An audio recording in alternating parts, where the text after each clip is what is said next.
Hi Bother Brigade, here's what's bothering me today. This very disturbing video from Peterborough. Go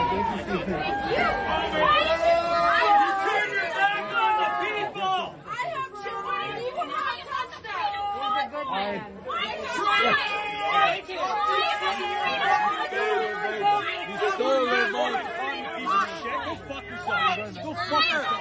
Look at you, fucking dude. You fucking lying piece of shit. You're a piece of shit. Talk shit about us freedom-loving Canadians.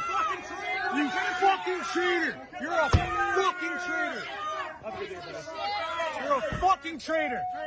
You're a fucking traitor to this country. Fuck you. You fucking talk freedom convoy. Go fuck yourself. Fuck yourself. So that was NDP leader Jagmeet Singh being very much harassed by self-professed members of the Freedom Convoy outside of the Peterborough NDP candidate's office. Now, right now, it is election time here in Ontario. Goody goody. So, of course, federal leaders are also trying to stump for their regional candidates here in Ontario. So they aren't federal MPs, they are provincial MPPs or members of provincial parliament. And so he was there trying to help drum up support for the NDP candidate. However, of course, a lot of people for the Freedom Convoy were paying attention and decided to protest out there. And once he left, he was subject to all that vitriol. Now, unfortunately, that's nothing new for Mr. Singh. There have been previous viral videos of him being harassed and being called a Muslim terrorist by some absolutely ridiculously ignorant lady. But there have also been other ones, like when he was touring in the last federal election in Quebec. There were lots of people being very racist towards him, refusing to shake his hand, calling him a raghead. You know, all the good, fun, usual racist things, right? And every single time, the reaction from Canadians is the same. This is not us. This isn't what we stand for. I can't believe this is happening. This has been happening for a long ass time. This has been happening since even before I got to experience anti-Muslim hatred, even though I'm not Muslim. But when I was young, I looked Arab, and in the wake of 9/11, that was bad news, right? So this is nothing new. This is nothing new for Sikhs. For, Asian American, or, well, Asian Canadian, I guess, hate as well, has been increasing because of the pandemic.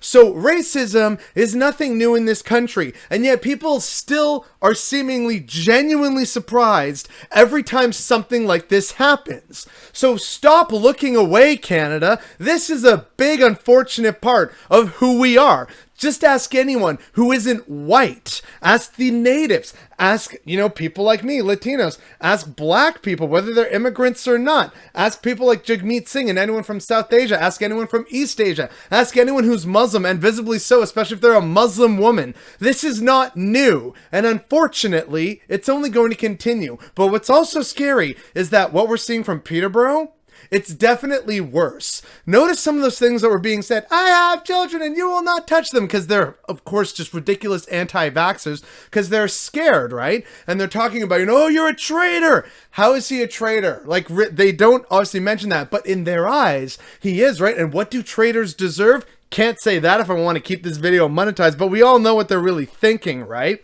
Never mind, of course, the fact that a lot of people that would be protesting him in Peterborough or elsewhere don't like the fact that he's a brown guy, right?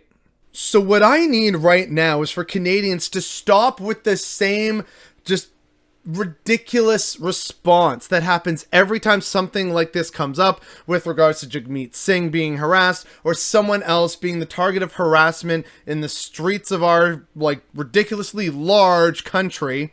Stop with the same, this isn't who we are. Clearly it is. So instead of trying to distract and say, oh no, I can't look at that, that's not who we are, actually start trying to work with us and help fix the problem. Stop with all the neoliberal bullshit. Actually get out there in the streets and begin educating people, pushing back against hatred and violence. Make these people face some actual goddamn consequences for once in their goddamn shallow lives. This problem is not going away anytime soon, and just saying this isn't who we are is not only untrue, it is monstrously unhelpful. So let's actually begin as hopefully a nation and a society to move away from this. But unfortunately, the biggest obstacle in the way of that are those in power, in control of the parties, as well as, unfortunately, two parties that are aiding and abetting terrible, awful behavior like this. The People's Party of Canada and the Conservative Party of Canada. Because, well, that's the base and you don't want to alienate your base. So,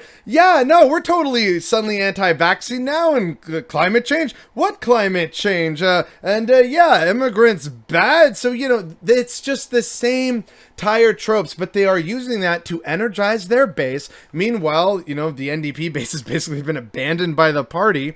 And we are left with this unfortunate, grim, dark reality that half of the people seem to want to ignore and pretend is totally not who we are, while a good, solid, 1/3 of Canadians potentially support, if not endorse, or at the very least enable this terrible, awful behavior. That is not a recipe for success, and so unfortunately, I just know in my heart that the next time this happens, it's going to be the same response. And of course, it's going to happen again. And once again, Canadians everywhere are going to lie to themselves and say this isn't who we are when it absolutely is. And the fact that this is definitely a thing that's going to continue and that we aren't going to address this very real fundamental problem in our country is definitely what's bothering me today.